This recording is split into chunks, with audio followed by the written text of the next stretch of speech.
convient dans ces temps de la fin, dans ces temps derniers, dans ces temps, Yahweh, des ténèbres, on va les voir. Qui annonce qu'on va voir ton retour imminent, qui annonce qu'on va ton avènement, qui annonce qu'on va le voir ton retour en toute vitesse pour établir ton royaume dans ce monde. Seigneur, merci de venir en ce lieu. Et nous proclamons au roi qu'aucun esprit qu'on va le voir, Yahweh, notre roi ne peut, Yahweh, influencer pour notre Père, Yahweh, ce programme, qu'aucun démon, aucune incantation, aucune activité démoniaque, satanique, interne, externe, de loin ou de près, on va le voir, ne peut, Yahweh, influencer ces moments où notre Père d'édification, parce que tu es le roi. Parce que tu es Elohim le véritable, parce que tu es le tout-puissant, parce que tu es El Shaddai, on va le voir. Nous proclamons ton règne, on va le voir dans ce quartier, nous proclamons ton règne, on notre Père dans cette œuvre, nous proclamons ton règne dans les cœurs de notre Père, afin que, oh Yahweh, ta royauté s'impose et s'établisse pour notre nom, c'est le Père, et que la seigneurie de Yeshua, pour notre Père, s'impose et s'établisse en ce lieu, notre Père, pour la gloire de ton Seigneur. Père, je prie afin que ta parole soit un canal de réveil, un canal de rafraîchissement, un canal de restauration, un canal de guérison, un canal au roi tout-puissant Père, Yahweh, de vivification, car tu envoies ta parole et ta parole guérit, car ta parole vivifie pour les voir. Tu as dit que la chair ne sert à rien, mais c'est l'esprit qui vivifie au roi de paix, et que tes paroles sont esprit et vie pour notre Père. Et je prie afin que ton église soit encore réanimée, ranimée, rafraîchie, vivifiée pour notre Père, pour la gloire de ton Seigneur, au nom puissant de Jésus de Nazareth, au roi de gloire. Seigneur, merci pour ta présence. Et merci de te glorifier à jamais, au nom puissant de Jésus. Nous t'avons ainsi prié. Amen. Bonsoir, Église. Bonsoir. Bénissons le Seigneur ce soir pour le privilège, comme nous l'avons chanté, de nous tenir encore dans sa présence. Parce que c'est un privilège. C'est un privilège parfois qui nous échappe, mes amis, d'être de ceux qui sont admis de la présence de Yahweh. La Bible déclare, heureux celui dans l'Éternel admet dans sa présence. Heureux celui dans le Seigneur admet dans sa présence. Parce que c'est dans sa présence que nous avons tout ce qui nous est nécessaire. C'est dans sa présence que nous sommes consolés. C'est dans sa présence que nous sommes fortifiés. C'est dans sa présence que nous sommes bâtis. C'est dans sa présence que nous sommes bénis. Alléluia. Amen. Et nous voulons croire que le Seigneur nous fera du bien pendant cette série de partage autour de l'Église de Jésus-Christ. Donc nous commençons ce soir, on va introduire le message. Et jeudi 17h, samedi 16h et dimanche pendant notre culte dominical, on va chuter avec ce thème. C'est vrai que c'est un thème assez vaste qui, à bien voir, s'il faut exploiter les détails en ce qui concerne l'Église de Jésus-Christ, peut-être qu'il nous faut même 3 mois ou 6 mois, parce qu'il y a tellement de choses à aborder. Mais on va s'adapter, on va essayer d'être essentiel, d'aller à l'essentiel, et dire ce qu'il faut dire, et le reste, le Seigneur pourra dans l'avenir compléter d'autres aspects. Peut-être qu'on n'aura pas le temps d'aborder pendant ces 4 jours. Et je veux aussi m'arranger aussi à tenir compte aussi des différents âges spirituels, parce que tous, on n'a pas les mêmes âges spirituels. La plupart des petits-enfants, la plupart des jeunes gens, la plupart des pères. Donc il y a des choses qui sont réservées peut-être aux pères. On va s'arranger à ne pas aller dans les détails, mais de partager les grandes lignes essentielles concernant l'Église de Jésus-Christ. Et ce n'est pas un sujet extraordinaire. Je pense que ce sont des choses que nous écoutons souvent au travers des bénévoles qui interviennent, les prédicateurs ici présents, les enseignants. Et c'est toujours bien que nous puissions parfois rappeler certaines notions, rappeler certaines vérités, surtout dans ces temps où nous sommes, où le fondement biblique de l'Église est en train d'être de plus en plus bafoué, où le fondement biblique de l'Église est en train d'être attaqué par des fausses doctrines, par des esprits d'égarement, des esprits d'erreur qui se sont infiltrés dans les églises pour éloigner les chrétiens de la vision biblique de l'église. Et nous, étant que l'église du Seigneur, on doit être des sentinelles. Alléluia. Des sentinelles qui sont censés veiller, qui sont censés être vigilants, de façon que l'œuvre qui ne nous appartient pas, l'église qui ne nous appartient pas, puisse avancer, progresser selon la vision du prophète. Selon la vision du prophète. Parce que l'église de Jésus-Christ, parce qu'il y a plusieurs églises, mais l'église de Jésus-Christ appartient à Jésus. Et c'est lui qui, on verra, qui a conçu le projet. Et c'est lui qui a organisé les choses. C'est celui qui a établi un plan. C'est lui qui a mis en place un fonctionnement. C'est lui qui a fixé les choses. De façon que nous qui sommes entrés, voilà, dans la vision du Seigneur, nous puissions nous évertuer, nous efforcer de faire des choses telles que le visionnaire par excellence l'a disposé ou encore a orienté les choses. Je me rappelle encore Moïse sur la montagne. Le Seigneur l'avait invité sur la montagne et là il a passé 40 jours dans la présence du Père et le Seigneur lui a parlé de beaucoup de choses et lui a communiqué un modèle dont il était censé reproduire. Et on descendait la montagne et lui va dire à Moïse, alors prends garde à faire les choses selon le modèle qui t'a été montré. Vous voyez ça? Donc, Moïse a contemplé un modèle que le Seigneur lui a présenté en rapport avec sa volonté par rapport à son peuple. Et Moïse a pris le soin de bien écouter, de bien voir les choses que le Seigneur lui montrait sur la montagne. Et avant de descendre, le Seigneur va donner une mise en garde. Bon, tu es en train de descendre, mais prends garde, veille à reproduire le modèle qui t'a été montré sur la montagne. Et quand Moïse est descendu, qu'est-ce qu'il a fait? Il n'a pas ajouté, il n'a pas retranché sur ce qu'il avait reçu, mais il a transmis fidèlement tout ce que Elohim lui avait transmis. Donc la vision du tabernacle. Donc il a transmis tout ce qu'il avait reçu, comment est-ce que les choses devaient être organisées, comment est-ce que les choses devaient être orientées, comment est-ce que les choses devaient être planifiées. Il a transmis mot à mot, détail sur détail, tout ce qu'il avait reçu.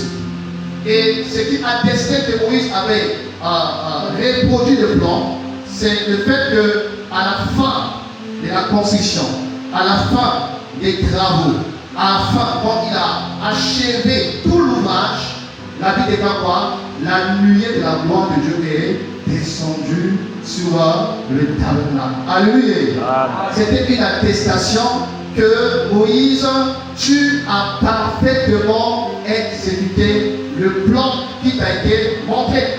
Moïse, tu as fidèlement réalisé le plan qui a été imprimé en toi. Et le Seigneur a approuvé, voilà, les choses en répondant la gloire. Sa gloire qui va remplir le tabernacle sous la forme d'une nuée lumineuse. Et cette nuée montrait que Moïse n'avait pas ajouté, n'avait pas retranché, mais qu'il avait fait les choses fidèlement selon ce qu'il avait vu.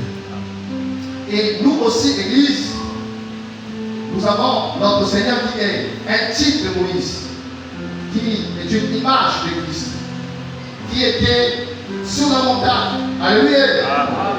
Qui vient de la montagne, Et en venant sur terre, en descendant la montagne, il avait déjà le plan, il avait déjà le programme, il avait déjà le modèle du ciel. Alléluia. Par rapport à son église. Alors, il va commencer, on verra, étape par étape, il va commencer à présenter les aspects, à présenter, voilà, le plan, le modèle qu'il avait reçu du Père. Et les amis, les apôtres également, on verra comment ils ont fonctionné en s'inspirant du modèle.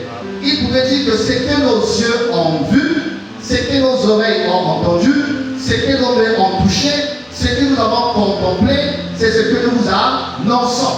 Donc également, ils ont reproduit les choses qu'ils avaient reçues de la part du Seigneur. C'est pourquoi la Bible dit que l'Église est édifiée, d'accord, sur le fondement des apôtres. Sur le fondement des apôtres. Parce que les apôtres ont reçu les enseignements.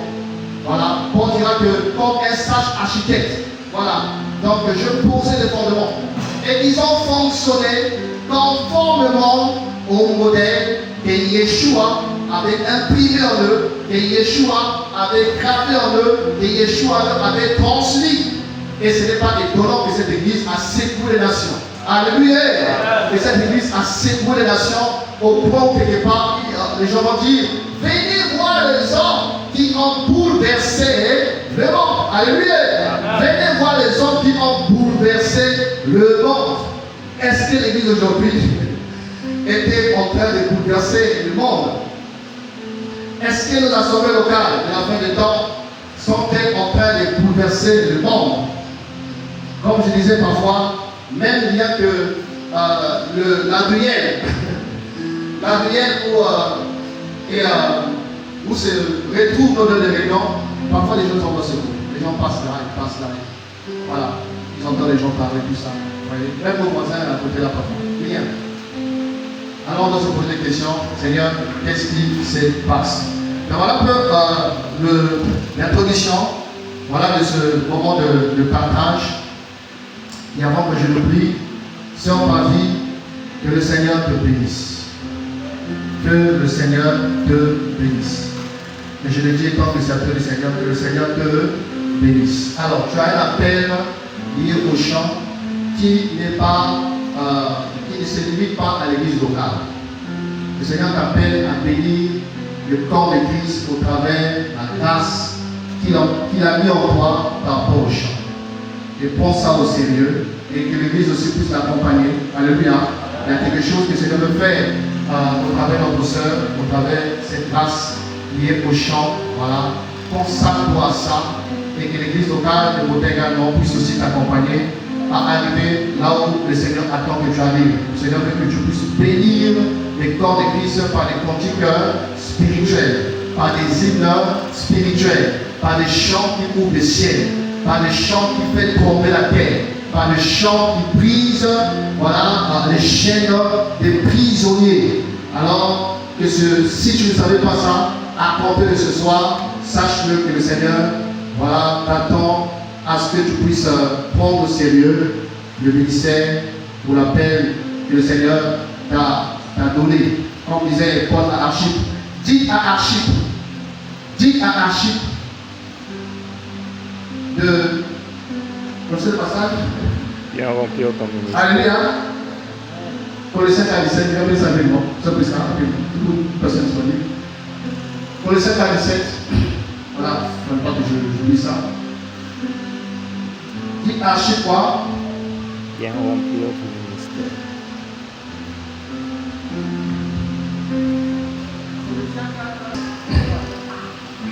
Et dit à Archip, regarde le ministère que tu as reçu dans le Seigneur afin de bien le remplir. Très bien. Dites à Archip quoi? Prends garde à quoi? au ministère. Que tu as reçu du frère Jacques? Non. Que tu as reçu d'un homme? Non. Dans le Que tu as reçu de l'église locale où tu es établi? Non. Que tu as reçu de qui? Dans le Seigneur. Il sait que tu as reçu dans le Seigneur. Afin de faire quoi? Afin de bien le remplir. Afin de bien les remplir. Alors, Paris, tu peux remplacer Archip par ton prénom. Ou chacun de nous, ce soir, peut remplacer Archip par son prénom. Dites à Richard, et prends garde, et bien prends garde. De prendre garde du ministère que tu as reçu afin de bien les remplir. Donc ça veut dire qu'on peut faire le contraire. On peut être négligent, on peut être distrait, on peut être léger, on peut être la distraction et on peut être en cas de départ rempli, bien rempli le ministère que tu as reçu. On verra que tout chrétien a forcément un ministère, tout chrétien a forcément un appel. Donc tous, mes amis, nous sommes invités à l'image d'Archip de bien prendre garde du ministère, de l'appel que nous avons reçu, non pas des noms, non pas d'une église, mais que nous avons reçu de la part du Seigneur, afin de bien le remplir. Amen. Un passage encore, 1 Corinthiens 15, on va avancer dans notre thème. 1 Corinthiens 15, verset 3. 1 Corinthiens 15, verset 3. Si quelqu'un peut se disposer pour la lecture, de façon qu'on soit rempli. 1 Corinthiens 15, 3, verset 3. 1 Corinthiens 15, verset 3. Oui. Je vous ai enseigné avant tout, comme je l'avais aussi reçu, que Christ est mort pour nos péchés, selon les Écritures. Continue. Qu'il a été enseveli et qu'il est ressuscité le troisième jour, selon les Écritures. Amen. Amen. Alors, le mot qui revient dans ce passage, c'est selon les Écritures. Christ est mort pour nos péchés, selon les Écritures. Il est ressuscité notre mort, selon les Écritures. Donc, on va commencer que l'apôtre Paul prenait soin à ce que son enseignement soit scripturel. Son enseignement soit fondé non pas sur l'idéologie, non pas sur la philosophie, non pas sur les réflexions humaines, mais que son enseignement soit fondé sur les Écritures. Et ces détails de plus en plus échappent à l'Église de la fin des temps, qui souvent a du mal à se rassurer que si ce que nous faisons est en harmonie avec quoi? Les Écritures. Aujourd'hui, partout on parle de la spiritualité, partout on parle de l'œuvre de Dieu, partout on parle de l'Église, partout on parle des choses liées à la Bible. Mais parfois, quand nous examinons les traditions, les pratiques, certaines choses, mes amis, qui se font par-ci par-là, et parfois on est surpris de constater qu'il y a un grand fossé entre les Écritures et ce qui est enseigné, entre les Écritures et ce qui se fait, entre les Écritures et ce qui se pratique. Aujourd'hui, nous avons élevé les expériences surnaturelles au-dessus de la parole de Dieu. Comme il y a des miracles, comme il y a des révélations, comme il y a des guérisons, comme il y a des prophéties, comme il y a ces manifestations surnaturelles, donc forcément le Seigneur est dedans. Donc forcément cette personne est une servante du Seigneur, cette personne est une servante de Dieu, ou encore cet homme ou cette femme, voilà, sert le Seigneur. Et parfois on a du mal à pouvoir examiner comme les Béréens. Dans Actes 17, 11, on nous parle des Béréens. La Bible déclare que les chrétiens des Béréens ne disaient pas Amen à tout ce qu'on leur disait, à tout ce qu'on leur enseignait.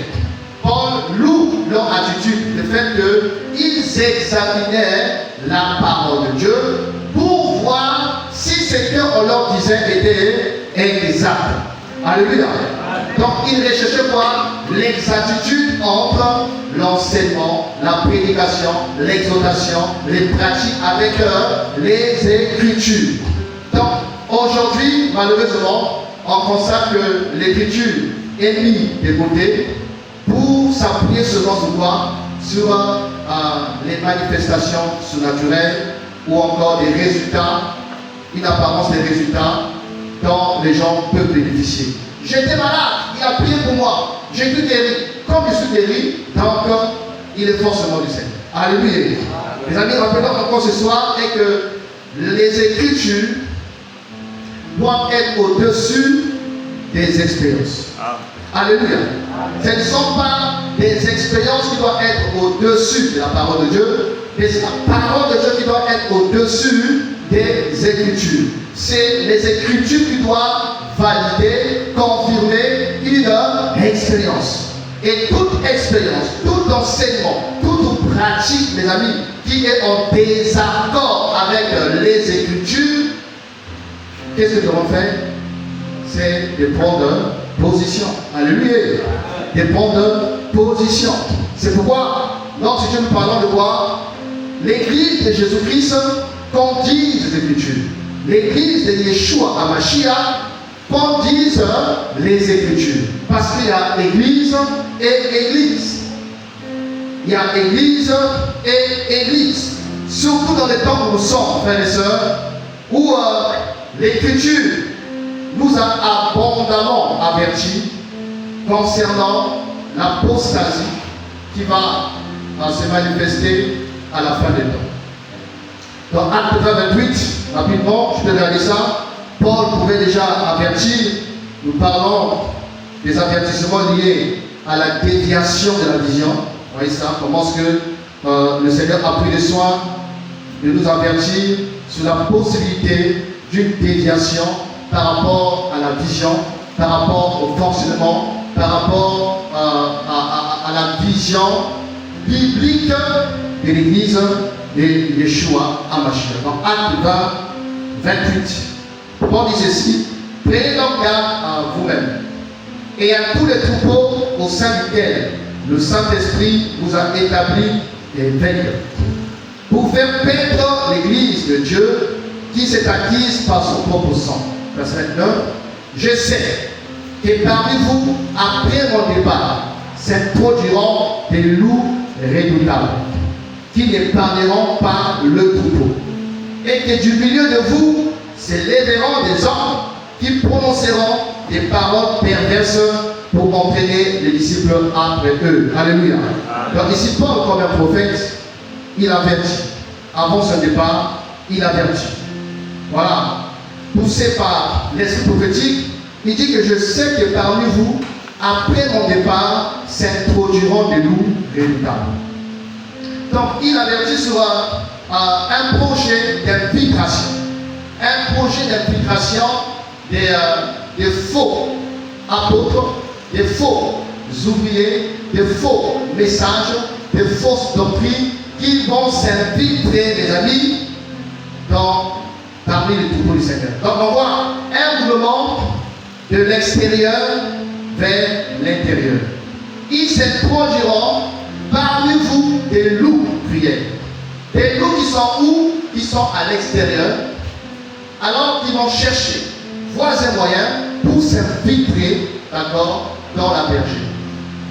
Et une fois assis à l'intérieur, ils vont commencer, les amis, à vomir des hérésies, à vomir un autre évangile, à vomir d'autres visions qui n'ont rien à voir avec quoi? Ce que le fondateur de l'Église a dit. Alléluia. Et de l'intérieur, donc un mouvement de l'extérieur vers l'intérieur, donc des loups qui sont à l'extérieur, qui vont chercher à s'infiltrer, et une fois qu'ils ont pris place, une fois qu'ils sont positionnés, et ils vont commencer à influencer négativement le troupeau du Seigneur par un autre Jésus, un autre évangile, un autre esprit, un autre message. Et de l'intérieur, verset 30, et que du milieu de vous s'élèveront des hommes qui prononceront des paroles perverses pour entraîner les disciples après eux. Donc, de l'intérieur, certaines personnes également qui sont dans l'intérieur, mais qui n'ont pas été régénérées, qui n'ont jamais expérimenté une véritable conversion authentique et profonde, et ces personnes vont s'élever par eux-mêmes. Donc il dit, il se lèvera. Alléluia. Autant d'abord qui élève, c'est le Seigneur qui élève. Le Seigneur qui appelle. Le Seigneur qui équipe, c'est lui qui qualifie. Vous voyez ça. Mais on dit qu'ils se lèveront parmi vous. Parmi vous, pardon. Donc les personnes qui seront dans l'auto-élévation. Alléluia. Donc eux-mêmes, ils vont se prendre des titres. Eux-mêmes, ils vont se faire appeler apôtre, je ne sais pas quoi. Le prophète, il vient que le pasteur, je sais, voilà tout ça. Donc, alléluia. Et on peut constater, mes amis, si nous avons un regard scripturel, qu'il y a beaucoup des hommes et des femmes ayant des titres, mais qui n'ont rien à voir avec le Seigneur. Par rapport à quoi? Alors, vous, oui, Yeshua a dit, vous les reconnaîtrez par quoi? Par leur onction, c'est ça? Vous les reconnaîtrez par leur prophétie? Vous les reconnaîtrez par leur démonstration de miracles et de signes? Vous les reconnaîtrez par quoi? Par leur fruits. Donc rien que les fruits peuvent attester, mes amis, que ces personnes-là n'ont pas été élevées par le Seigneur, n'ont pas été appelées par le Seigneur. Et que ce n'est pas le Seigneur qui les a suscités. Pourquoi? Parce qu'ils apportent un message complet à celui que les apôtres ont prêché. Paul a su le dire que si nous-mêmes, ou encore si un ange descendait du ciel, venant vous annoncer un autre évangile, qu'il soit béni. Alléluia. C'est ça, non? Qu'il soit comment? Qu'il soit anathème. Qui signifie quoi? Qu'il soit maudit. Alors, qu'il soit maudit. Donc ça veut dire que tous ceux qui écoutent des prédicateurs qui annoncent un autre évangile, ils sont comment? Maudits. Vous partagez la bénédiction. Alléluia. C'est pour montrer qu'on n'a pas à tendre l'oreille à n'importe qui. Il faut choisir des gens à écouter. Et quand on perçoit que le sang là est différent avec le sang du bon berger, les amis, on doit zapper. On doit boucher nos oreilles. Parce qu'à force d'écouter, tu vas commencer à produire des fruits de l'enseignement que tu écoutes. Notre grand-mère, elle, parce qu'elle avait prêté son oreille à écouter le serpent, qu'est-ce qui s'en est suivi? Elle a produit des mauvais fruits. Alléluia. Elle a produit des mauvais fruits. Alors qu'elle passait par là, elle regardait l'âme la personne de l'humain, elle passait par là. Elle passait. Et ce jour-là, quand elle a écouté la prédication du serpent, quand elle a écouté l'enseignement du serpent, quand elle a écouté les révélations du serpent ancien, sa vision a changé. La Bible dit que la femme vit et là était bonne à manger, agréable à la vie, précieux pour ouvrir l'intelligence. Ça, c'est le résultat de quoi? Le résultat de la prédication du pasteur serpent. L'impact de l'enseignement du docteur serpent ancien. Alléluia. Les résultats de l'enseignement du pasteur serpent, de l'évangéliste serpent, de l'archibishop serpent, qui encore? Le prophète serpent, qui encore? L'archevêque serpent, qui encore? Le prophète des nations serpent, le patriarche serpent, le daddy serpent. Alléluia.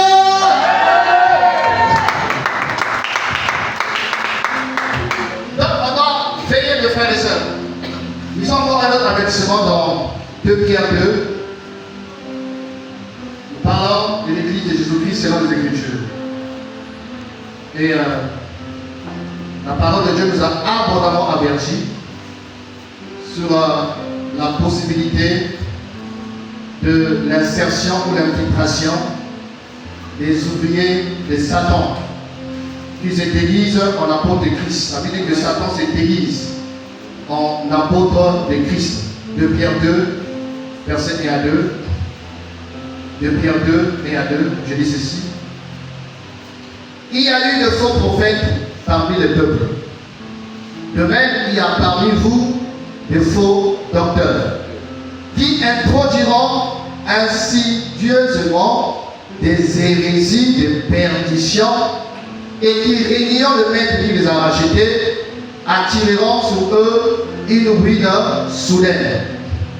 Beaucoup les suivront dans leur dérèglement et à cause d'eux, la voie de la vérité sera calomniée. Par cupidité, ils vous exploiteront au moyen des paroles trompeuses.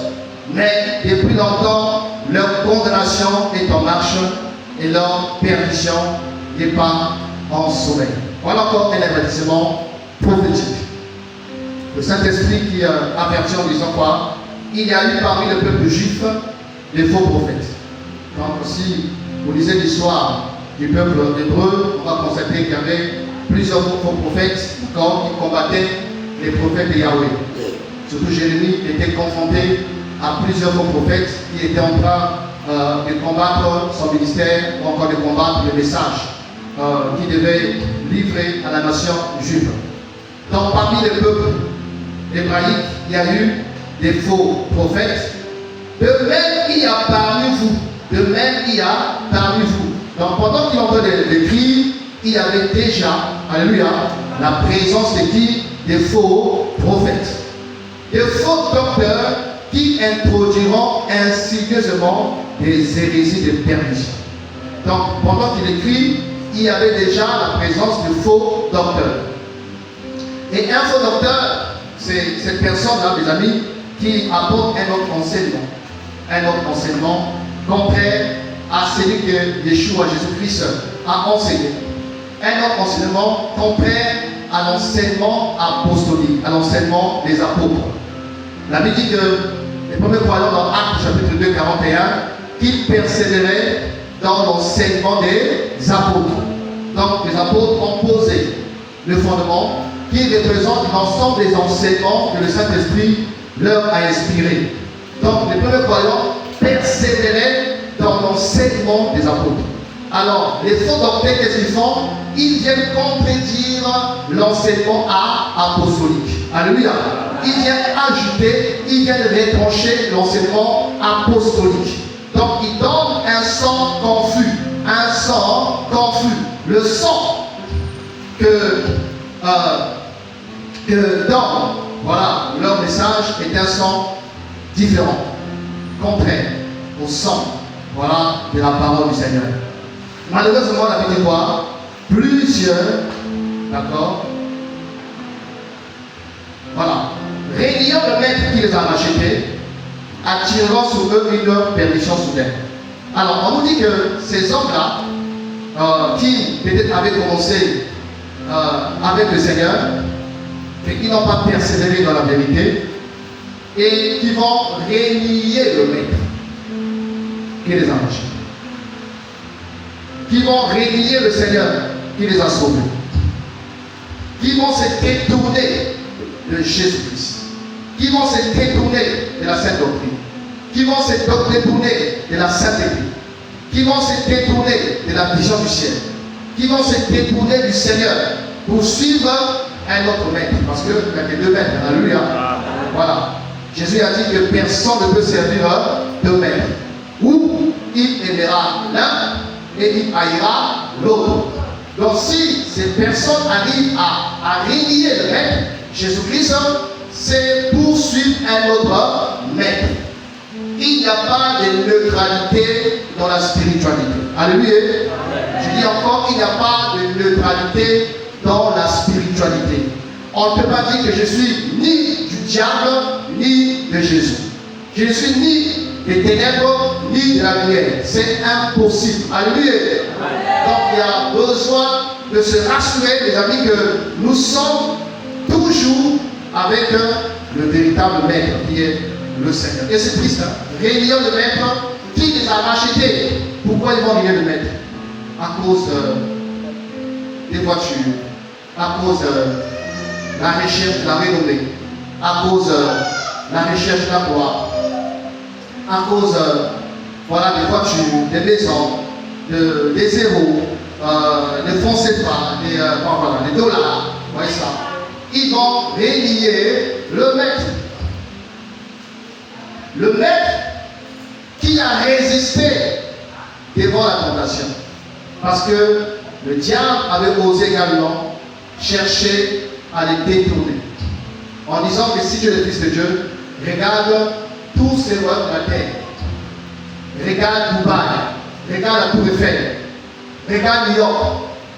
Toutes ces gloires, cette beauté m'appartient. Si tu m'adores, si tu me sers, si tu te procèdes devant moi, je donne ça à qui je veux. Alléluia. Je donne ça à qui je veux. Alors s'il a osé s'approcher du maître, des rois des rois, qui sont nous, s'il n'a pas eu peur de Jésus, et toi et moi, qui sommes Alléluia. Il s'approchera tôt ou tard. Il s'approchera tôt ou tard. Mais ces personnes-là, assurément, ils ont cédé. Amen. Ils ont cédé à la séduction. Ils ont cédé à la compromission. Ils ont cédé au trésor de l'Égypte. Donc, réunions les maîtres qui les a rachetés. Et autre chose, regardez, l'identité spirituelle de ces personnes. Si le Seigneur ne t'ouvre pas les yeux, tu auras du mal à discerner que cette personne est déconnectée avec Jésus. Si Dieu ne t'ouvre pas les yeux pour que tu connaisses la véritable état d'âme de la personne, parce que ces personnes peuvent devenir le maître, mais ils vont continuer à utiliser la Bible. Alléluia. Ils vont continuer de parler de Jésus, en parenthèse. Ils vont continuer à s'appeler pasteur, prophète, apôtre, tout ça. Mais dans le fond, mes amis, ils n'ont plus rien à avoir avec le Seigneur. Plus rien. Je vous ai parlé dernièrement, le premier dimanche de l'année, de ce qui nous est arrivé par rapport à la séduction dans laquelle j'étais tombé. Et cet homme que l'ennemi avait envoyé et qui avait réussi à s'infiltrer parmi nous. D'accord? Et avant que nous puissions le démasquer, il y avait des choses qu'il disait auxquelles on ne comprenait pas. Il disait, exemple, que Père Richard, une fois que tu es établi, tu n'auras plus de problème d'argent. Tu n'auras plus de problème de construire un bâtiment, voilà, pour ton ministère. Tu n'auras plus de problème de voyage. Ces choses-là vont te suivre. L'argent va te suivre. Les biens matériels vont te suivre. Les voyages vont te suivre. Ne t'inquiète pas. Accepte seulement les choses telles qu'elles vont se passer. Et tu verras comment tu vas prier dans ce monde. Tu seras une personne ayant une grande renommée dans ta génération. Et avant, on se disait, ah, ça c'est le Seigneur. Hein, parce que c'est ah, Seigneur, alléluia. Ah, révélation. Or, au fond, mes amis, c'était quoi? L'adhésion à la loge. Donc, c'était autre que les avantages que sont censés bénéficier les personnes qui adhèrent à quoi? À des loges, qui adhèrent à la vision occulte, l'occultisme. Oui, ça.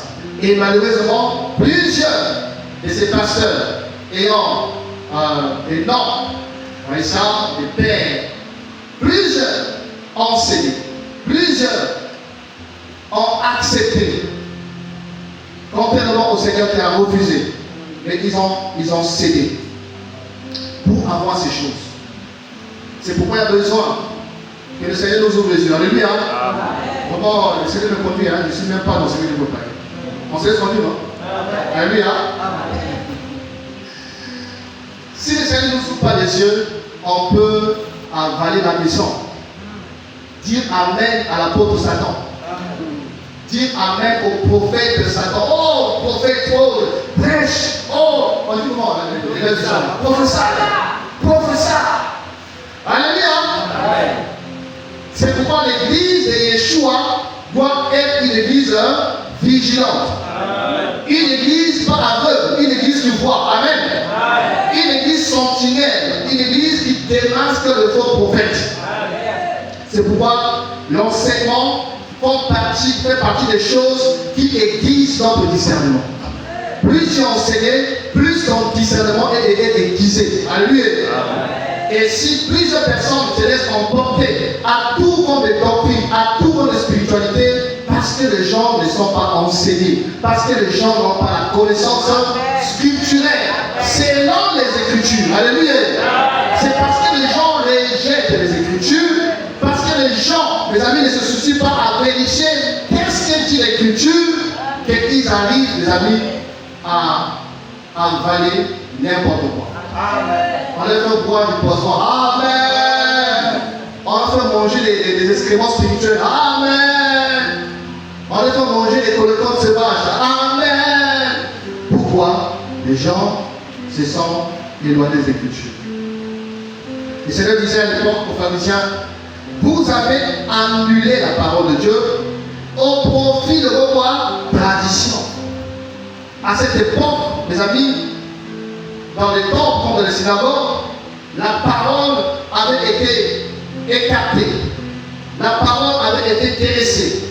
Et ils avaient remplacé la loi de Moïse par des traditions humaines qui n'avaient rien à voir avec la parole. C'est-à-dire que ce que Moïse avait reçu, non pas de la part des hommes, mais ce qu'il avait reçu de la part d'Élohim, de la part du Seigneur, de la part d'Adonai d'Israël. Et l'Église, après le également, est tombée dans ce piège. Dans le sens que les Écritures, la parole du Seigneur a été mise à l'écart au profit des traditions qui n'a rien à voir avec ce que le concepteur a proposé, a prédisposé, a communiqué, a transmis. Alléluia. Réunion de maître qui les a rachetés. C'est quoi la suite? La Bible dit que beaucoup les suivront dans leur déréglement. J'ai écouté un prédicateur qui m'a fait très mal parce que avant souvent je le suivais dans TikTok par rapport à les séquences qui étaient souvent publiées. Mais ça fait 2 jours, j'ai écouté ce qu'il a dit. J'ai dit, mais Seigneur, mais qu'est-ce qui s'est passé? Il dit que les chrétiens qui attendent l'enlèvement, ils sont égarés. Il dit qu'il n'y a pas d'enlèvement. Il n'y a pas à fuir la terre pour aller quelque part. Tout va s'arrêter sur la terre ici. Et que tous ceux qui sont de la vision d'une ascension vers l'enlèvement, ils sont égarés. Il dit que c'est une vision diabolique. L'enlèvement est une vision diabolique. Je dis, mais Seigneur, mais qu'est-ce qui s'est passé? Alléluia. Comment peut-il arriver là? Alors qu'avant, quand je l'écoutais, on a vu quelqu'un qui prenait une position, qui dénonçait les abus, les déviations, tout ça. Et j'écoute, qui dit que l'Église n'a pas à fuir la terre pour aller quelque part. L'Église n'a pas à s'attendre d'un soi-disant enlèvement, parce que tout va s'arrêter sur la terre. Et que cette vision de vouloir aller au ciel, c'est diabolique. Alléluia. Qui est d'accord avec lui? Qui est d'accord avec lui? Qui n'est pas d'accord avec lui? À ce moment-là, le Seigneur. Gloire à Dieu. Voyez quelque chose, une personne qui n'est pas enracinée dans les Écritures, une personne qui n'est pas enseignée, voilà, cette sémence-là va s'imprégner en lui. Et produire quoi? Des résultats. Parce que toute sémence, quand ça rentre, ça doit germer. Alléluia. Toute sémence, comparée à un grain, comparée à une semence, quand on enfile sur terre, tôt ou tard, on dort, on se réveille, ça va germer et pousser des végétants. Et si on n'a pas la connaissance, si on n'a pas la capacité de refouler ça, ça rentre et ça commence à travailler en nous et produire des mauvais fruits. Donc voilà un peu ce que je tenais à rappeler concernant les avertissements bibliques sur la possibilité d'une déviation de l'Église, de la vision biblique de l'Église. Que ces faux docteurs et ces faux prophètes viendront présenter une vision qui est contraire à celle du Maître. Ils viendront poser un autre fondement, alors que Paul dira, comme un sage architecte, j'ai posé le fondement. Personne ne va poser un autre fondement. Si ce n'est que celui qui a été posé, à savoir Jésus-Christ. Donc il y a besoin de se rassurer que nous sommes en train de bâtir sur le véritable fondement. Parce que la solidité d'une œuvre, pour ne pas dire la solidité d'une maison, est conditionnée à quoi? À la qualité du fondement. Si le fondement est solide, alors toute la structure sera solide. Mais si le fondement, mes amis, est léger, superficiel, alors toute la structure, tôt ou tard, peut se couler et va s'écrouler. Jésus compare, Jésus parle des 2 maisons. Il dit, celui qui écoute ma parole et qui la met en pratique est un homme prudent qui a bâti soi vers le vent va souffler, la tempête va tomber sur elle. La pluie va tomber sur cette maison. Et elle ne sera pas renversée. Pourquoi? Elle est bâtie sur les rocs, la parole de Dieu. Mais par contre, celui qui écoute la parole et qui ne la pratique pas est comparé à une personne qui a construit une maison, mais qui l'a bâtie sur le sable. Et la tempête, les intempéries viendront.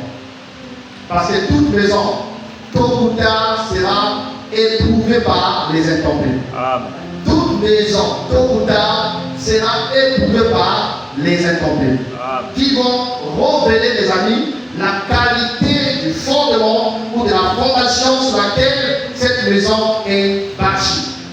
Et on verra comment l'église du Seigneur est bâtie, à bien voir, sur le solide, sur le roc. Amen. Le roc de la parole du Seigneur. Alléluia. Amen. Alors, c'est pourquoi nous voulons rappeler quelques notions importantes pendant ces 3 jours, ces 4 jours. Comme j'ai dit, il y a beaucoup à dire, mais on va aller à l'essentiel par la grâce du Seigneur. Et on va aussi tenir compte aussi des actes spirituels des uns des autres pour ne pas donner des choses trop compliquées. Et on va essayer de simplifier les choses pour la compréhension des uns et des autres. Alléluia. Amen. Alors, on va prendre Matthieu 16. Matthieu 16, 13 à 18. On va aller dans le fond de notre sujet.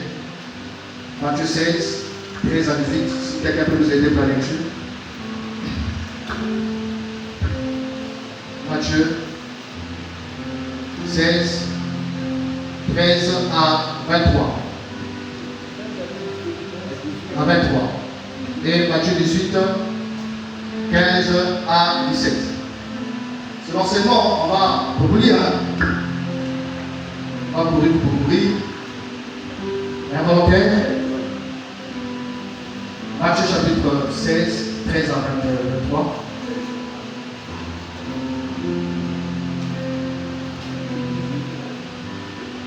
Matthieu 16, 13 à 23. Je lis au nom du Seigneur. Jésus étant arrivé dans le territoire de Césarée, de Philippe, demanda à ses disciples, qui dit-on que je suis? Moi, le Fils de l'homme. Il répondit, les uns disent que tu es Jean-Baptiste, les autres Élie, les autres Jérémie, ou l'un des prophètes. Et vous, leur dit-il, qui dites-vous que je suis?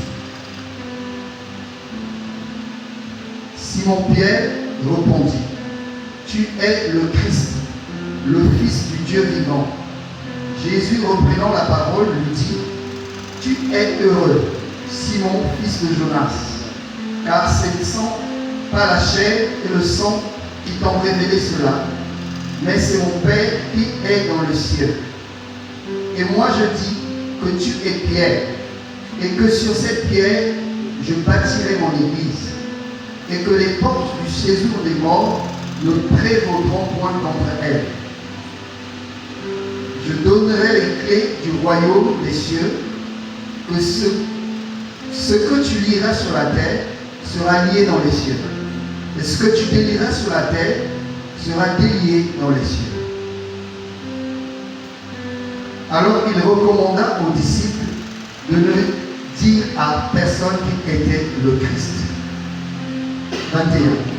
Dès lors, Jésus commença à faire connaître à ses disciples qu'il fallait qu'il allât à Jérusalem, qu'il souffrit beaucoup de la part des anciens, des principaux sacrificateurs et des scribes, qu'il fut mis à mort et qu'il ressuscita le 3e jour. Pierre, l'ayant pris à part, se mit à le répondre et dit, « À Dieu me plaît, Seigneur, cela ne t'arrivera pas. » Mais Jésus, se retournant, dit à Pierre, « Arrière de moi, Satan. Tu mets dans scandale, car tes pensées ne sont pas les pensées de Dieu, mais celles des hommes. » Amen. Amen. Matthieu 18. Ah d'accord. Matthieu 16, ça non? Très bien. Matthieu 16, c'est ça non? Très avec moi. Alors, Matthieu 18, 15 à 17. Si ton frère a péché, va et reprends-le seul à seul. Si t'écoute, tu as gagné ton frère. Et s'il ne t'écoute pas, prends avec toi une ou deux personnes, afin que toute l'affaire se règle sur la parole de 2 ou 3 témoins. S'il refuse de l'écouter, dis-le à l'église. Et s'il refuse aussi d'écouter l'église, qu'il soit pour toi comme un païen et un péage. Alors, ces deux passages, le mot commun dans ces deux passages, c'est le concept d'église. Et nous avons dans ces deux passages la première mention du mot, du concept église. Donc, dans Matthieu 16, d'accord, le Seigneur, parlant avec ses disciples, il va pour la première fois faire mention du concept église. Et dans Matthieu 18 également, voilà, dans le Nouveau Testament, parlant sur les étapes de la discipline, le Seigneur va dire que la dernière étape, quand une personne ne veut pas se repentir, on doit l'exposer à l'église. Alors, donc, dans Matthieu 16, le Seigneur était en train d'échanger avec les apôtres et il pose une question précise sur son identité. À savoir, qu'est-ce que la foule pense de moi? Quelle est l'opinion du peuple sur ma personne? Qu'est-ce que le peuple pense de mon identité? Alors, plusieurs réponses furent données, parmi lesquelles les uns pensent que tu es Jean-Baptiste, d'autres que tu es Élie, c'est ça non? D'autres encore que tu es Jérémie, ou encore l'un des prophètes. Donc, maintenant que les 3 personnages mentionnés ici furent tous des prophètes. Donc, Jean-Baptiste était un prophète, Élie était un prophète, Jérémie était un prophète. Donc, pour la foule, Jésus était un vulgaire prophète. Jésus était un simple prophète. Et Yeshua, voilà, est un prophète au même diapason que Élie, que Jean-Baptiste ou encore que Jérémie. Alors, pourquoi cette confusion? Pourquoi est-ce que pour la foule, Yeshua est un simple prophète? Alors, la réponse, nous l'avons dans 1 Pierre 1, 10 à 12, vous lisez à la maison, 1 Pierre 1, 10 à 12. Et qu'est-ce que Pierre dit? Pierre nous apprend que Yeshua, avant qu'il ne prenne corps, parce que le Seigneur n'a pas commencé par la naissance au travers de la Vierge Marie. Il a dit aux Juifs que avant qu'Abraham fût, moi, je suis. Voilà. Donc il a affirmé sa divinité ou encore sa préexistence avant même l'incarnation. Alors Pierre dit que le Seigneur, avant qu'il ne prenne un corps, il habitait les prophètes. C'est-à-dire que l'Esprit de Christ était dans les prophètes. Et c'est grâce à l'Esprit de Christ en eux qu'ils ont été capables de prophétiser touchant l'avènement du Messie.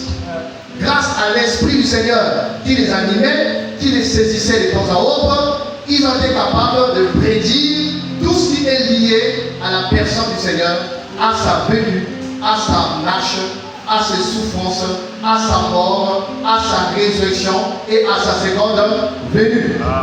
Donc, étant donné que tous les prophètes avaient en eux l'Esprit de Christ, alors quand l'on écoutait le Seigneur, on pouvait de temps à autre voir en lui les prophètes. Alléluia. Parce que l'esprit de la prophétie, après 10, tu vois, le témoignage de Jésus, c'est l'esprit de la prophétie. Alléluia. C'est-à-dire que la prophétie témoigne Jésus. Le thème, le sujet principal de la prophétie, c'est la personne de Yeshua HaMashiach. Alléluia.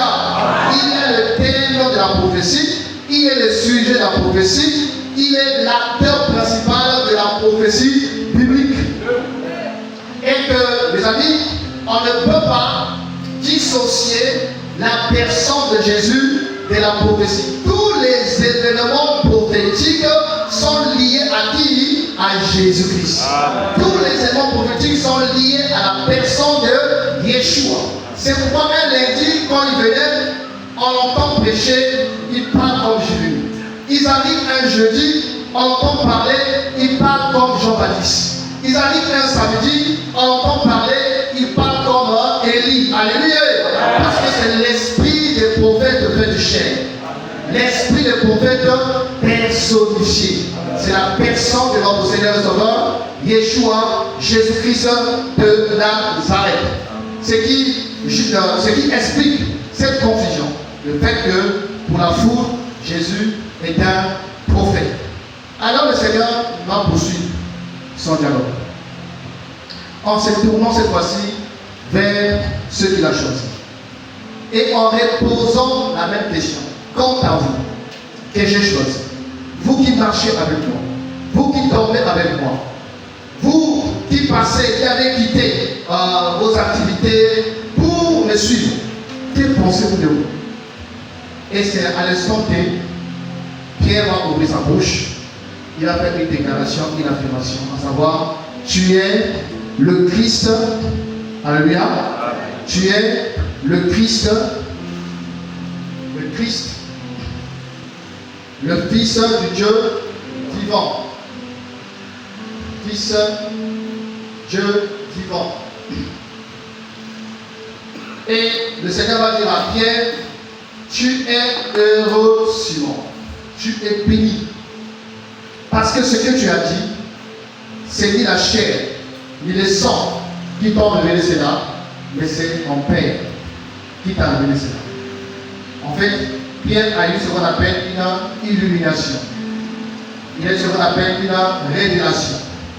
Donc, cette illumination, lui a été de ne pas considérer Jésus à la limite d'un simple prophète, mais de le voir plus qu'un prophète. Alléluia. Plus qu'un prophète. Le Fils du Dieu vivant, le Christ. Le Christ qui signifie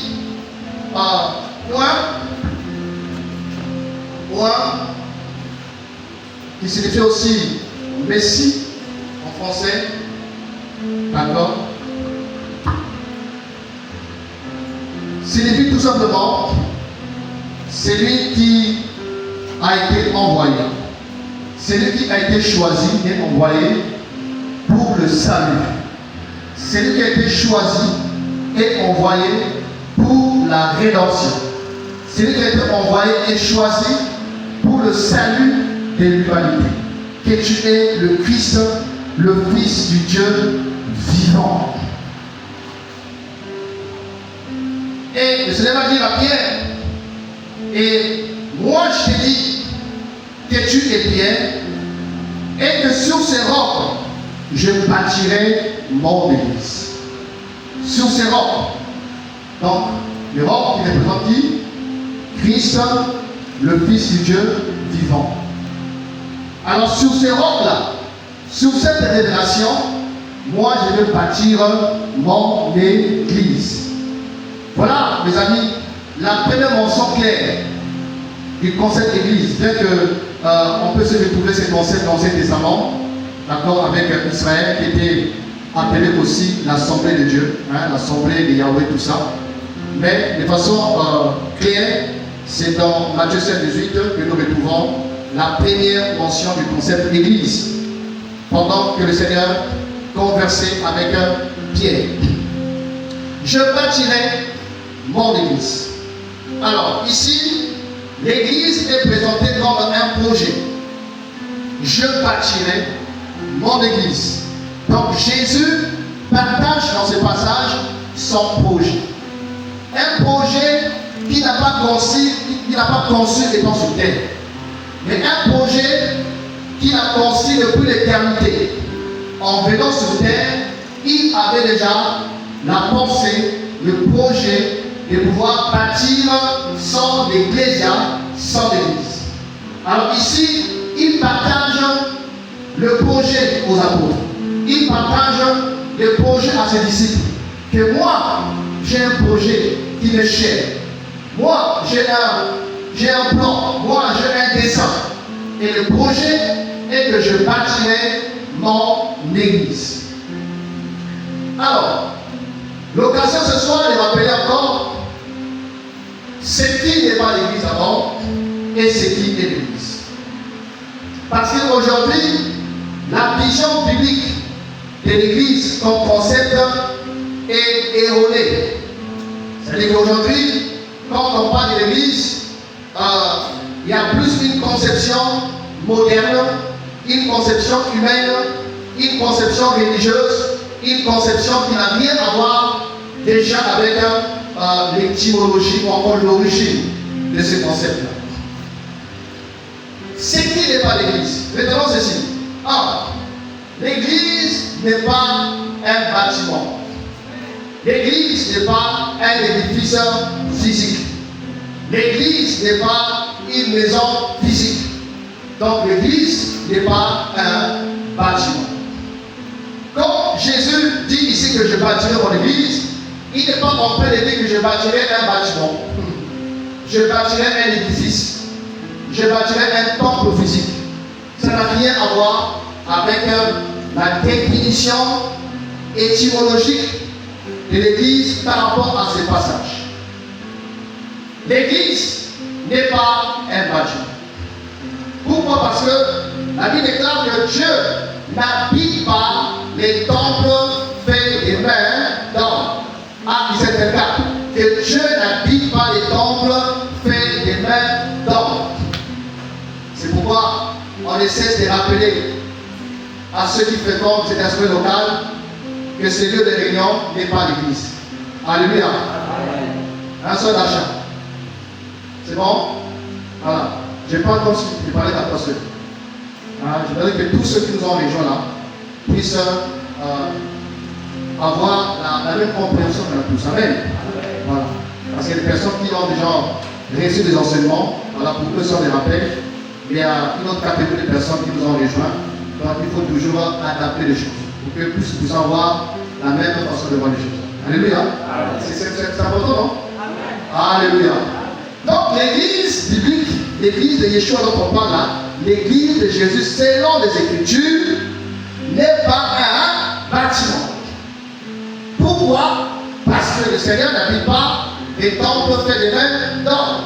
Pourquoi? Parce que le Seigneur a vécu pendant 33 ans sur la terre, il est parti au ciel, il n'a laissé aucun bâtiment, il n'a laissé aucun édifice. Mais quand il a laissé des hommes et des femmes bâtis. Alléluia. Yeshua n'a pas investi dans les briques, il n'a pas investi dans les matériels, mais il a investi dans les hommes.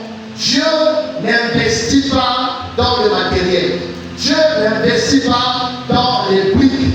Dieu investit dans l'homme. L'homme qui est censé, depuis le commencement, être l'habitation de Dieu, comme Adam au commencement. La première habitation divine, les amis, c'était Adam. Alléluia. C'était Adam. Et la Bible dit que tous ceux qui croient en Jésus, ils reçoivent le Saint-Esprit. Et le Saint-Esprit fait de nous des temples.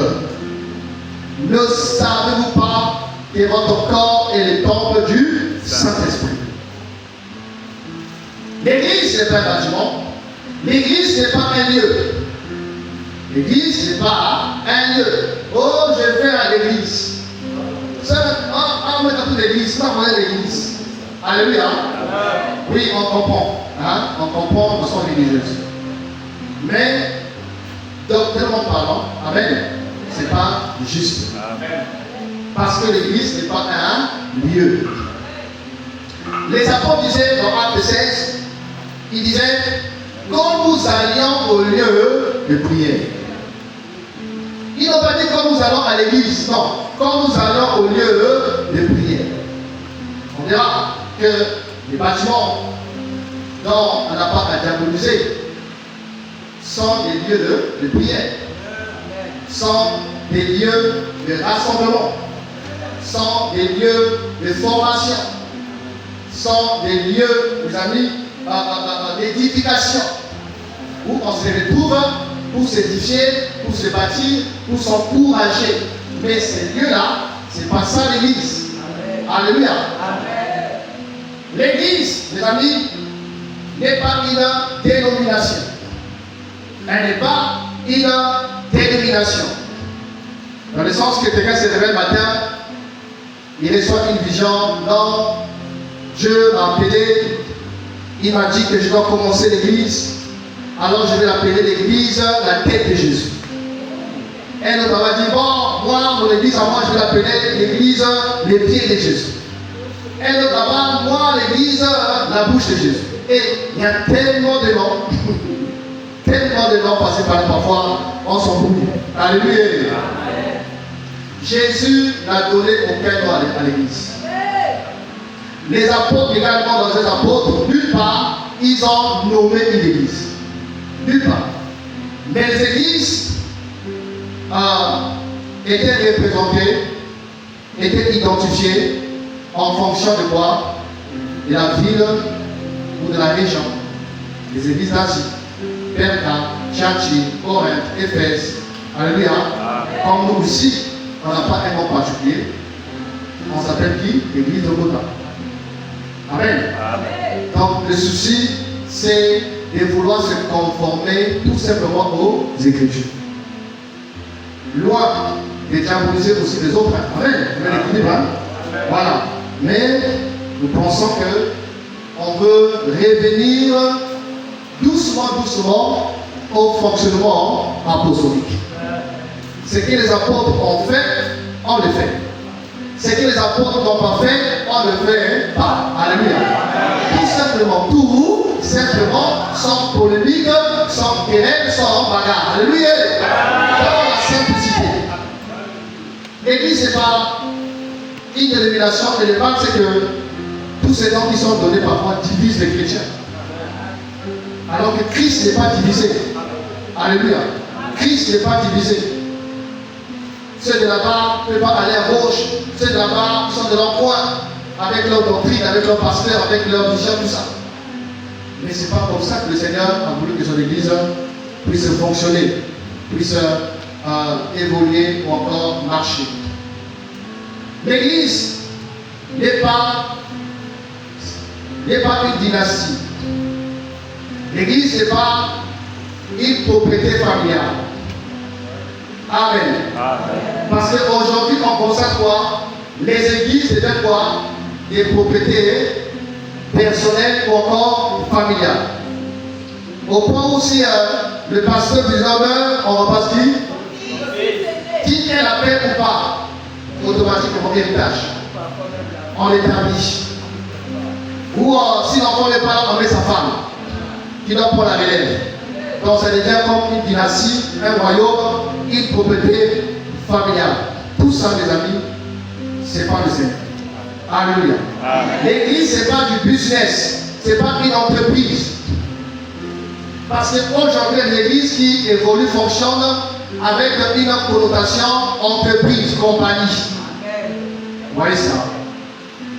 Où il y a un bureau, il y a la bureaucratie, tout ça, voilà, bien assis. Ce n'est pas ça l'église. Ce n'est pas une entreprise où les gens viennent pour s'enrichir, où les gens viennent pour faire des affaires, comme dans les temples. Le Seigneur était fâché ces jours-là quand il a constaté que les lieux d'adoration étaient devenus un lieu de business. Les gens ne venaient plus autant pour adorer Elohim, mais ils venaient pour des intérêts personnels.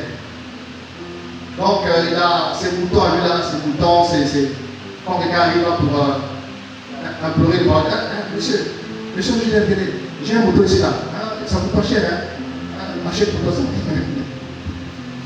Et il remplissait les poches. Et ce qui se passe, aussi aujourd'hui dans les temps où nous sommes, où on est en train de faire du commerce avec l'évangile. On est en train de faire du business avec la parole de Dieu. Où l'évangile devient un capital. où l'évangile devient un moyen de se faire un fortune, de se faire de l'argent. Ce n'est pas une entreprise, ce n'est pas du business. Alléluia. Amen. L'église, les amis, ce n'est pas la cour du roi Péto, où chacun fait ce qu'il veut, où chacun fait ce qu'il pense. Alors que Paul a dit, je t'ai écrit, parlant à Timothée, afin que tu saches comment il faut se conduire dans l'église de Dieu, qui est la maison de Dieu. Comment il faut se conduire. Donc ce n'est pas un lieu de spectacle. Ce n'est pas un lieu de désordre. Ce n'est pas un lieu, voilà, où chacun agit, parle, se comporte comme bon lui semble. Mais on est influencé, les amis, par la constitution de notre nation. Alléluia. Amen. La constitution qui est la parole de Dieu, auquel tous on est appelés à se conformer à la constitution spirituelle qui est la parole de Dieu. Alléluia. Amen. Donc l'église, ce n'est pas un club des amis. Un club des amis. Aujourd'hui, les gens se retrouvent entre eux tout ça. Ah, moi j'ai galère. Comme quelque chose que quelqu'un m'avait partagé. Il avait un retard de loyer. Alors il appelle son ami pour dire, ah mais tiens, écoute, moi je n'ai pas compris le loyer là. Ah mais écoute, viens prêcher. À la fin on fait une quête. Tu vas régler ton loyer. Et lui il arrive là, tout ça, il prêche, il pense, oh Dieu aimé, tout ça. Tout ça, dans le fond c'est quoi? Le loyer. Et la fin, bon, vous savez quoi, au fond du prophète, on va bénir notre Dieu. Pour quand tu mets dans ta poche tout ce que ta mère a mis là, tu mets dans le port. Il faut bénir la parole, on va bénir la parole. Et les gens pensent que vous savez sa poche, ils bénissent la parole. Et la fin, comment on a mis? Ah, tiens, mais on a eu une seconde. Ah, ok, ça va bien régler pour une journée. C'est ça l'église, ça? Alléluia. Les clubs des amis qui bâtissent leur stratégie, dépouillent les gens. Qui bâtissent leur stratégie pour égarer les peuples. Et même quand on voit l'autre en erreur, on n'interpelle pas. Quand on voit l'autre dans les pratiques pas bien, on a du mal à les répondre. On couvre les autres, on les protège, on couvre. Ah, faut faire attention. Un jour, on avait été prêcher des départ. On a fini le service et on rentrait, on était trois personnes comme ça, on rentrait en allant vers l'arrêt de bus. Et on parlait d'un ami qui malheureusement était tombé avec une soeur de l'Assemblée. Il était sous discipline, un ami serviteur de Dieu. Et on parlait sur ce qui s'était passé. Et l'un des pasteurs qui marchait avec nous a dit, ah, mes amis, écoutez, moi je vous conseille ceci. Si un quelqu'un qui a une faiblesse, ne faites pas ça à l'Assemblée, allez faire ça ailleurs. Je vous dis, je dis, j'ai la chaîne de vous dire. Il ne faut pas faire ça à l'Assemblée locale où tu es, il faut aller faire ça ailleurs. Je dis, mais qui m'y a je taille, à partir de ce là, je te taille, plus question de marcher avec des personnes. Pourquoi? Il revient dans sa vie. Ah oui. Donc ça veut dire que pour toi, la Judée, il faut aller faire ça ailleurs. Donc c'est normal. Il appelle ça une faiblesse. C'est le péché. Si quelqu'un est une faiblesse, il doit faire ça à son local. Parce que forcément, on peut te démasquer. Donc il faut aller faire ça ailleurs. Oui. La qualité des hommes, des amis qui sont à la tête des assemblées. Et telle personne, il va s'élever, il va imposer les mains aux gens pour transmettre quoi aux gens. Alléluia. Amen. Que Dieu nous garde. Alléluia. Amen. Donc tout cela, mes amis, n'a rien à voir avec l'église. Qu'est-ce qu'on a dit? L'église n'est pas quoi? Il n'est pas quoi? Un bâtiment. Très bien. Deux, il n'est pas quoi? Ce n'est pas un lieu, ce n'est pas un lieu de distraction. Encore? Ce n'est pas une dénomination. Très bien. Ce n'est pas une entreprise. Encore? Ce n'est pas la cour du roi Péto. Ce n'est pas une dynastie. Ce n'est pas une propriété familiale. Ça n'a rien à voir avec tout ça. Amen. Et je dirais aussi, l'église n'est pas une mutuelle. Désolé, l'église n'est pas une mutuelle. L'église n'est pas un service social. désolé. Alléluia. Voilà. Parce que si on vient aux réunions pour bénéficier de l'assistance, alors on n'a rien compris. On n'a rien compris. Parce que les gens vont de l'émission pourquoi? À cause de l'assistance, non? Voilà. Donc si ta motivation, en fréquentant l'église locale, les amis, c'est pour quand tu as affaire à la nourriture, bien évidemment que nous avons la responsabilité de s'en payer, c'est biblique. Mais la motivation, si c'est celle-là, alors tu es égaré. Alléluia. Tu es égaré avec un grand et majuscule. La motivation doit être le Seigneur. Là où 2 ou 3 sont assemblés au moment, je suis là. Donc quand on vient, c'est pour rencontrer l'agneau. Quand on vient, c'est pour rencontrer le roi. Même si j'ai un problème, je ne sais pas quoi, de famille, problème, un souci social, mais ta motivation ne doit pas être l'aide ou l'assistance. Mais c'est d'abord le Seigneur. Comment? Quand tu n'es pas aidé, tu vas te l'impression. Voilà, c'est à cause de cette motivation-là. Quand tu n'es pas assisté, tu fuis l'église. Oh, là-bas, il n'y a pas l'amour. Oh, là-bas, il y a un parti pris. Oh, là-bas, il y a le favoritisme. Pourquoi pour toi, tu viens seulement pour être assisté? Alléluia. Je ne dis pas qu'on ne doit pas assister. Alléluia, je veux l'équilibre. On doit s'entraîner, c'est biblique, tout ça. Mais ton cœur ne doit pas être motivé par l'assistance matérielle et physique. Mais la motivation doit être le Seigneur qui t'a sauvé et qui est mort à la croix pour nous. Alléluia. Donc tout cela n'est pas l'église. Pasteur, je commence à comprendre. Merci.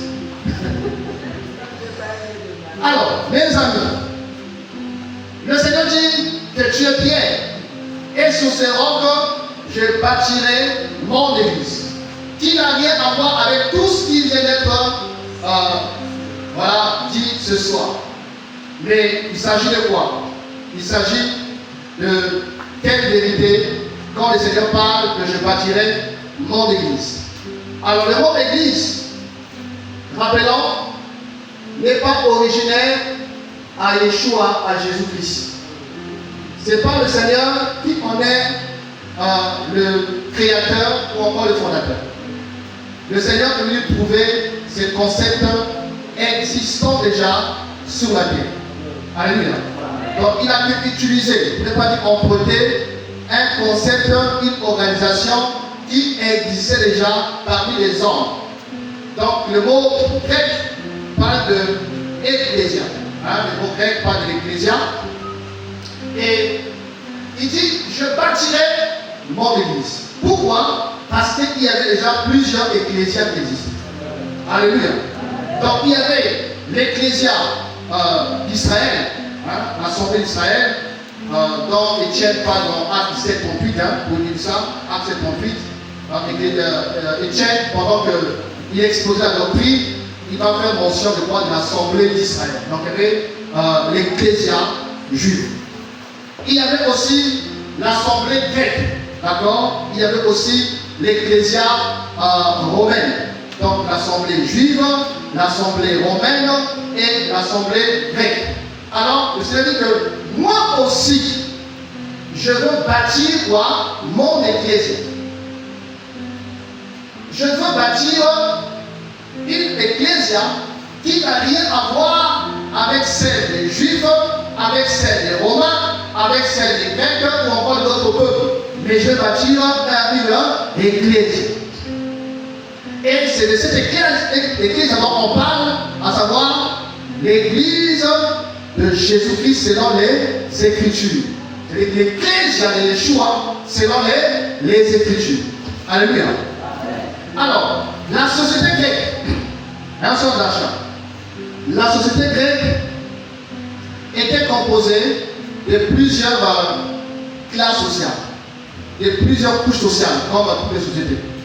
Notamment, il y avait les citoyens qui avaient la citoyenneté, il y avait les esclaves, d'accord, il y avait les étrangers, il y avait les pauvres.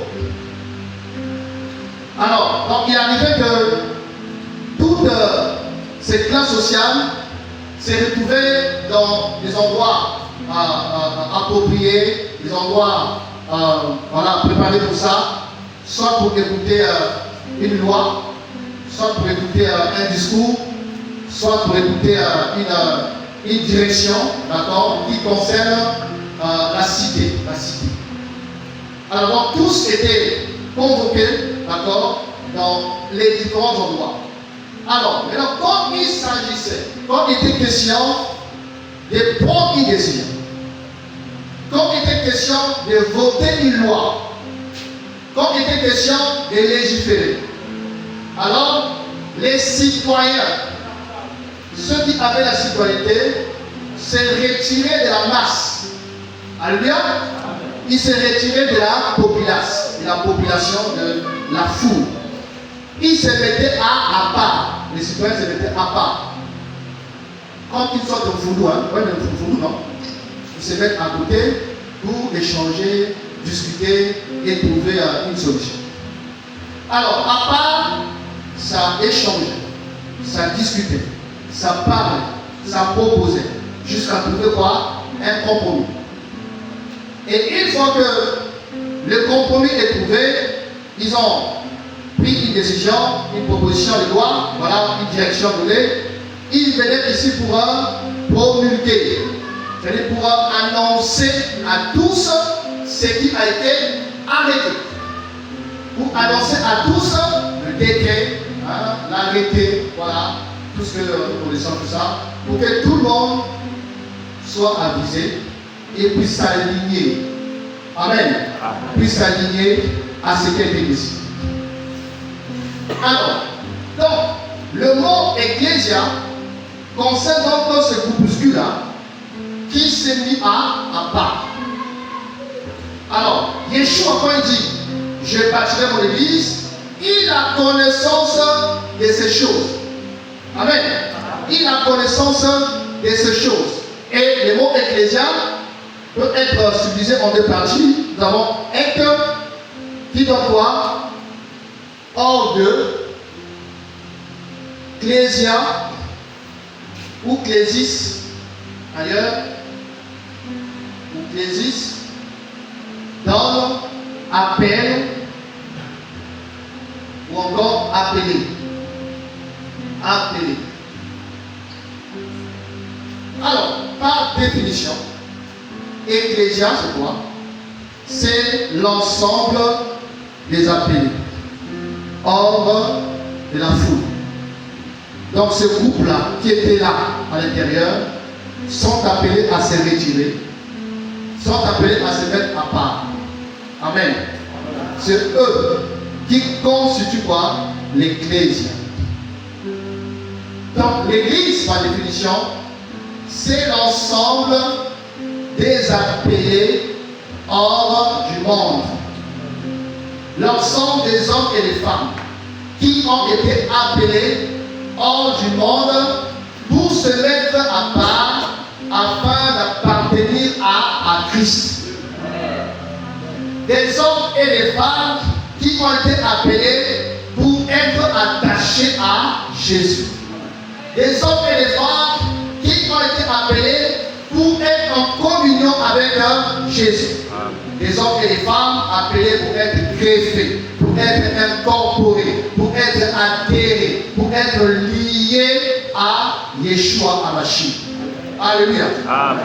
Donc, ça n'a rien à voir avec le bâtiment, ça n'a rien à voir avec un lieu, ça n'a rien à voir avec une dénomination, ça n'a rien à voir avec une organisation humaine. Ça, je n'ai pas dit ça. L'église n'est pas une organisation humaine. Amen. Voilà, ce n'est pas une organisation humaine. Mais ça concerne des hommes et des femmes qui ont écouté l'appel. Pour faire partie de l'ecclésia, il faut d'abord écouter quoi? L'appel. Sinon, n'a pas écouté l'appel, il ne peut être membre de la véritable ecclésia.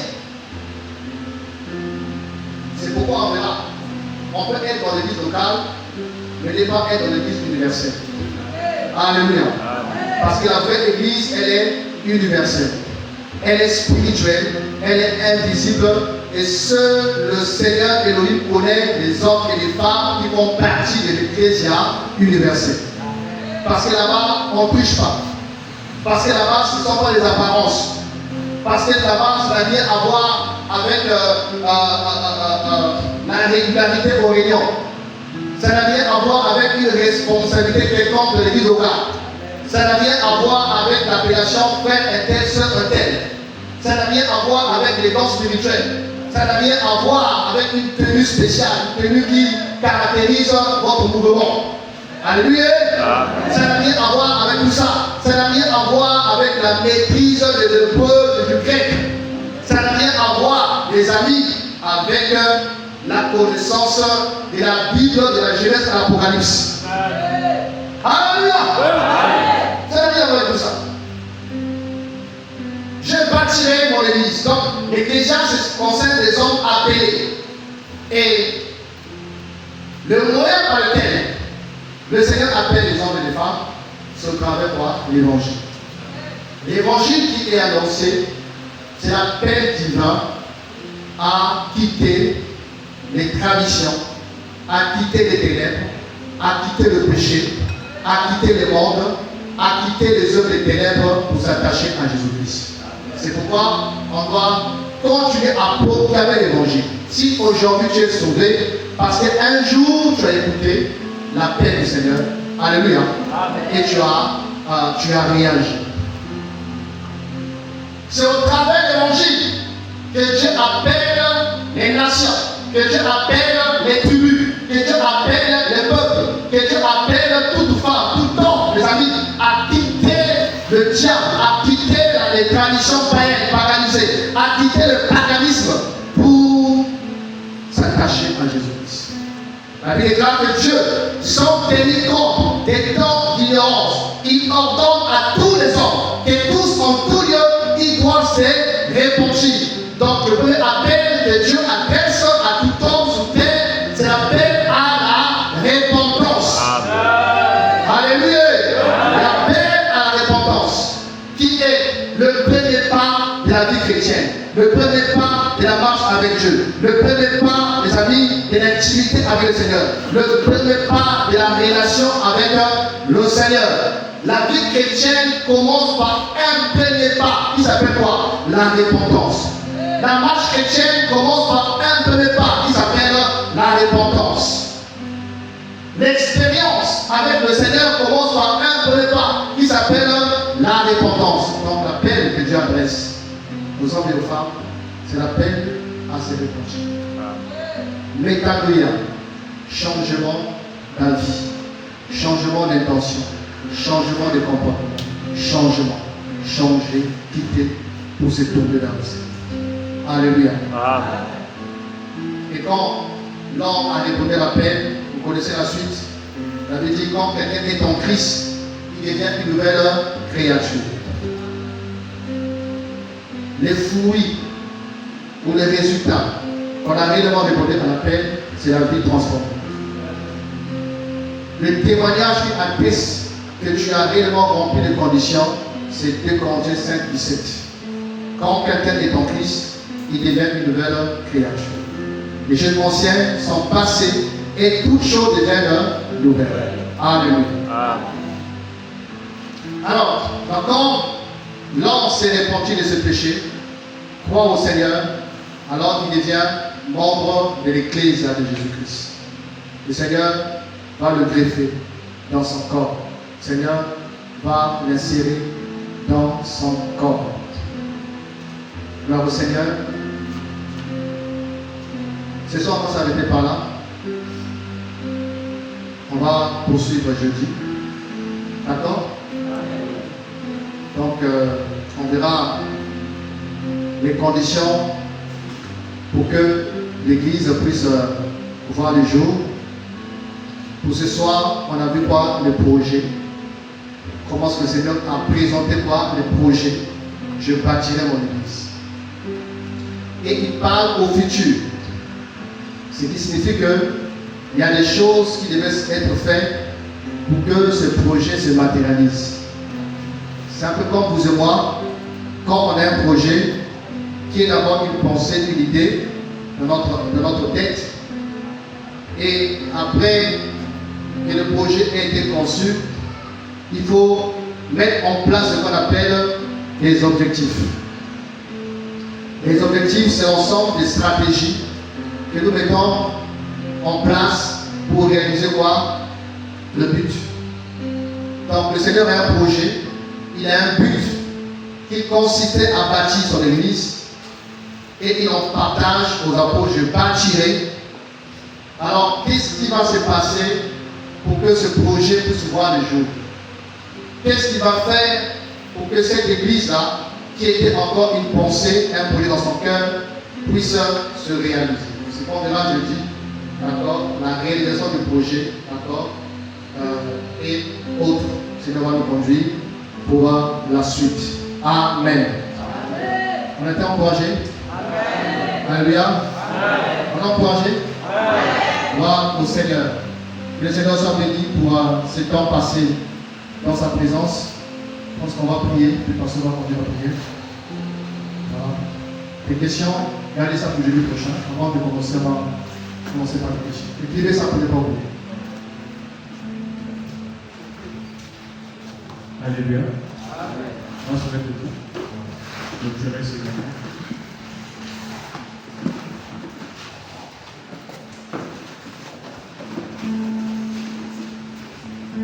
Nous allons prier pour que le Seigneur nous aide à garder ses paroles. Que nous ne soyons pas des auditeurs oubliés après avoir reçu un enseignement, que nous oublions, que le Seigneur nous fasse grâce de garder ces choses à l'intérieur de nous. Et pour ceux qui ont des questions, ça serait mieux de les noter pour que le jeudi, on pourra facilement les poser. Élevons nos voix et prions pour recommander encore nos cœurs et tout ce que nous avons reçu ce soir devant le Seigneur. Nous voulons te dire merci, Seigneur, te dire merci pour ta parole, te dire merci, Seigneur, mon roi, pour ton serviteur, te dire merci pour ce qui nous a été annoncé ce soir. Nous te prions, Seigneur Jésus, de nous permettre que nous puissions non seulement, Seigneur, écouter, donc l'avons fait, mais aussi la comprendre, mon Dieu. Seigneur, tu as parlé de l'Église en nous rappelant ce que l'Église n'est pas. Effectivement, Seigneur, ce que nous voyons aujourd'hui, Seigneur, nous fait mal. Nous laisse, au Dieu, des questions en paix. Nous ne retrouvons plus l'Ecclésia biblique. Elle devient rare. Elle a carrément disparu, Seigneur. Mais nous voyons les hommes, nous voyons l'homme, nous voyons, Seigneur, tout ce que ton serviteur a cité. Ici, c'est ce qui est devenu l'Église en ce temps du soir. Les hommes se lèvent au Dieu, croyant que l'Église peut être une propriété privée. Croyant, Seigneur, que je pourrais faire du business là. Seigneur, il y a une paralysation profonde et terrible qui se passe actuellement dans les différentes assemblées, Seigneur. Oh Père, mais tu permets que nous puissions restaurer, au Dieu, le fondement biblique de ce qui est réellement l'Ecclésia. Seigneur, l'Ecclésia, oh Dieu, c'est ton projet à toi. C'est toi aussi, Père de gloire, qui as décidé de ta part de pouvoir se mettre à part et aussi attirer à part ces hommes et ces femmes qui sont transformés, oh Dieu, par l'évangile que tu annonces, Éternel. Et ces hommes, mon Père, tu l'as dit, doivent normalement faire les choses, c'est selon le modèle que toi tu présentes. Nous ne devrions rien faire, oh Dieu, qui nous emmènerait à faire contrairement, Seigneur, à ce que toi tu dis. Voilà pourquoi les apôtres, Seigneur, ont été, au Dieu de gloire, posant un fondement assez profond qu'il y avait, à savoir que notre Christ les a été annoncé et présenté, Père. Et le même aussi, Père, nous prions pour cette assemblée, afin que, oh Dieu, que nous puissions revenir, Yahvé, à ce qui est biblique, Yahvé, notre roi. Et nous te prions pour que, Seigneur, tu nous aides, parce que nous ne sommes pas meilleurs que les autres. Nous ne sommes pas plus que, oh Dieu, de gloire.